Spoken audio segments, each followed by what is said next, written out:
learn a little bit about the deeper aspects of Sefiras HaOmer. So this week we're in Tiferes already. First day of Tiferes. Okay, so Tiferes is from a language of Pe'er, which means splendor. Tiferes also, this splendor comes out of emes. Let's do a lot with emes, this truth, finding the truth. Torah is the beginning of it's called Tiferes. All these different inyanim. It's like it is a blending between a chesed and gvura, a blending between a hava and yira, get this aspect of dveikus. So you have all these different levels in building your dveikus, building your connection, your binding to Hashem, building your ability to be true to yourself, to really be true. You know, there was a certain person who was a very, very honest man, very, very emistic man, and he wasn't religious. He was one of the maskilim. He was one of the so-called free thinkers, and Duman or wherever it was, and someone points him out to Rav Nosson, you see this man? He is Mr. Truth. He never lies. Rav Nosson says, well, that's possible, but he is living a lie. He is a lie. He is a contradiction. He might not know it. Could be. But it's all lie. So you want to get to a place where you're true to yourself and you understand what truth is about. There's an aspect that the Tiferes is very interesting. The Tiferes is emes. Right? Yaakov Titinim. So Yaakov, right? So Yaakov is Tiferes, is Bechin of emes, because emes has to be, it's going to be a Tiferes. Emes has to be proven. It also means a little aspect like this pride. Right? Emes, the emes, when you deal with your emes, has to be in a way that you are making Hashem proud of you. And you know, the first level of Hashem being proud of you is you're being proud of being a Jew. When you have Jewish pride, Hashem is proud of you. No matter who you are, no matter what you did. That's what Nachman says. Of course, there are levels and levels and levels and levels and levels, depending on who you are, where you are. So you have to know, when you're dealing in a state, we do with the chesed of Tiferes. So again, you're in this place where you understand how to negotiate all these different bechinos. You're learning Torah. You learn Torah with the Hava. You're dealing with your emes. It's also with the Hava, with chesed. You know, I have to be very kind. When I apply my truth to somebody else, I have to be kind. I can't be my truth on you and push you. Matkif, we say in Hebrew. He's people. Who said that's what you need to do? Absolutely not. No, definitely not. The emes has to be with chesed. How to say it? What to say? With a little humor, so this way, that way. Trying to deal with a person, trying to figure out how to help him. You have the beginning of the gvura and Tiferes. Gvura Tiferes is the opposite. You have to have limits when you're dealing with truth. You have to have the limits of when you say, when you don't say, when you do, when you don't do. And the same thing with this aspect of Pe'er, your Hashem is inspired from us when we are, in truth, when we have dveikus. We have limits also in dveikus, not going over the top. We're not very much into this aspect of limits. You have to know your own ability. You can go till here, not more. Mount Torah, they gave, everyone had a rule. The this place. Aaron according to this place. Yeshua, this place. Each person had their place. Moshe went on the mountain. Fine. You went over the Gvul, so you're not alive. You have no life. You went over the mountain, you have no life. Because you completely lose your ability to have real vitality. You have your limits. Don't overdo it. Person gets burnt out. What do you get burnt out? You get burnt out because you're pushing too much and you're doing more than you possibly can. It's too much. Who said to do too much? You can achieve. You can achieve. Very nice, but you have to stay within your limits. You have the gvura to be tiferes. You have dveikus. You have also chesed to be tiferes. The dveikus has to be with a hava and with an expansiveness, but you also have to have a limit. Like each person according to where they're holding. And like we said, the truth of the matter is, we understand that the first 2 days of each week of Sefira, this week is the third week, which is the third kos and one aspect of Korach, right? Das. This is the aspect of Das, which is also, right, the middle aspect. Perfectly. Yes, it does. Really does. I read in the Bnei Yissaschar that Iyar is all about bringing out Das. Absolutely. He likened it to Rabbeinu Tam film. Connected Rabbeinu Tam film, the ER, and how Rabbeinu. You know about this? I don't know this piece, no. But the bottom line is that it definitely works exactly because it's the middle. That's what I thought you were saying. It's the middle aspect. You have Das or Tiferes. Yeah. They're both middle aspects.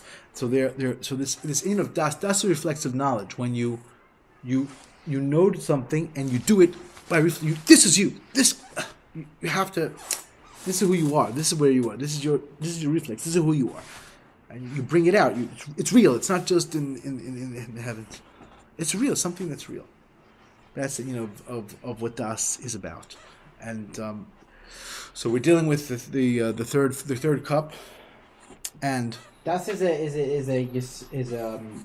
Sefira.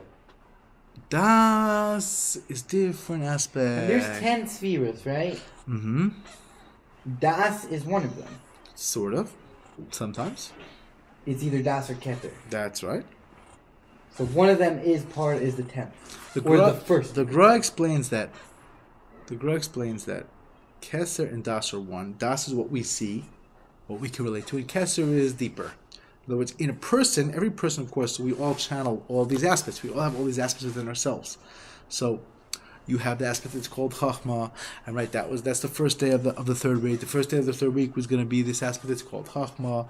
That means holy manucha, serenity, deep serenity. This aspect that this you got in the third matzah in terms of das being able to bring reflexive knowledge, but in a way that's good. That's just connected to Hashem. And then you have the second day of the week, which is going to be Gvura Tiferes, right? The second day of this week, of the third week of Sefiras HaOmer, is going to be Gvura Tiferes. Gvura Tiferes, and it's also this aspect of, now you have this aspect of movement, bringing into movement, like making it happen. You have this, the third cup. Move. It's all movement. Bina. Not the highest, Bina. Movement. You gotta move. You gotta tshuva. Understand one to the other. Discernment. So when you deal with something you called Sefira, in other words, Hashem is boundless. Our ability to take in Hashem has to do with, that's what you said about names before.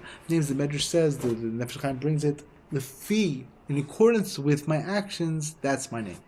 Because we understand Hashem according to what we perceive. And every person, the more we can be Merkava, the chesed. We can recover when you have a lot of kindness, a lot of love. That's recover the chesed. Gvura. Limits. Each person according to where he's holding. So we all have all these aspects, all these things. So I have to understand that now is the time to work really hard on Jewish pride. And on working out, making sure that everything I do brings Hashem nachas ruach, brings me to dveikus in Hashem, to connection to Hashem. That's very, very important. That's a lot of what this week is about. And again, preparing and being willing to wait. All of these things are waiting. You're counting. You're waiting. You're yearning. You're waiting. That's a lot what Sefiras HaOmer is about. I'm on fire. I'm yearning. I'm trying. Right? That's what the Omer is. The Omer, right? The Omer, they did this sacrifice of animal food, right? Right? The Omer Sa'orim. And then, from then we start to count, because we're dealing with our Nefesh Bahamis. That's what Nassan says. You're dealing with your Nefesh Bahamis. I'm dealing with my Nefesh Bahamis. Every person dealing with their animal tendencies and nature. And it's a long haul. And every year you get another aspect of the Matan Torah, another couple of Torah. But again, you have to first establish your place. That was right before Matan Torah, but till here, this is what I can do. This I can't do. This is too much. So Sefiras HaOmer is establishing your place? Yes. So at the end of Sefiras HaOmer, then I'm going to have a place. Yes. You have to figure out what that is. Before. You're hopefully going to move up even and change and transform. But I also have to be able to limit that. To know, this is what I'm doing. I'd like to learn Shas in a minute. No. And that's I always say from Yisrael Salanter. And with this thought, I think we're going to have to stop now because it's late. But Yisrael Salanter says it's easier for a person to learn the entire Shas Biyun than break one bad midah, one bad negative character trait. So how long would it take you to learn Shas Biyun? Can you do it today? Biyun. Today? Can you handle it today? No. Can you do it in a month? We'll give you a month. No. How about a year? We'll give you a year. No. So most people are like, okay, even 7 years of a yasha like Yidda for Yoimi of a yasha like listen. I can't do it in 7 years. But even if a yasha 25, 30, maybe 35. Exactly. So if a yasha says you want to learn something, he says, for Yoimi, most people it's too much to learn, but it's too much to focus. There's too much to do. There's too much. You have to spend too much time. Like in a daf, if you learn everything, it's just too much. Right. You have to be really holding already to get a whole daf and get clear all the things. It's not so simple. So people, they wanted to change their character traits yesterday. I'm done. I don't want to get angry anymore. I don't want to be lazy. I'm done. I had enough of this.